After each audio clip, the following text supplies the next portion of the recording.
Joining us now for more is Gerard Cassidy, RBC Capital Markets head of U.S. Bank Equity. Mr. Cassidy, welcome. Good to see you. How do you weigh these bank results that we've gotten so far today?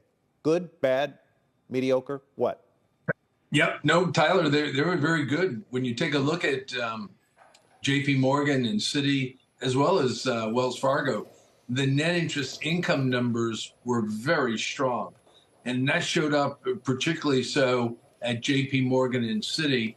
And the reason being is that their funding costs really didn't go up that much. They went up, don't get me wrong, they went up, but not as bad as maybe some people expected. And their net interest, the earning asset revenues or the yields in the earning assets were better than expected because of greater loans outstanding. I think it was J.P. Morgan had a very strong growth in their credit card receivables this quarter, as did Citigroup. So I think the numbers, as the stocks are showing, are quite good for the big money centers. And coming into this quarter, Tyler, everybody was quite pessimistic for the banks, as you know. I don't know whether my numbers give me the most recently updated target prices from you, but I see what I'm reading is that you have $132 a share target price on J.P. Morgan. It's trading at $138. Are you going to change that?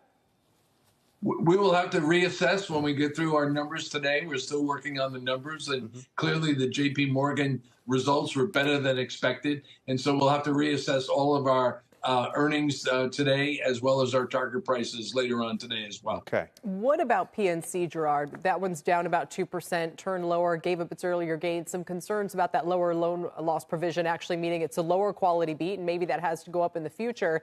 And just the fact that the regional banks are in the red is, you know, probably not the reaction we were hoping for after what are perceived to be some of the biggest and strongest turn in their results here.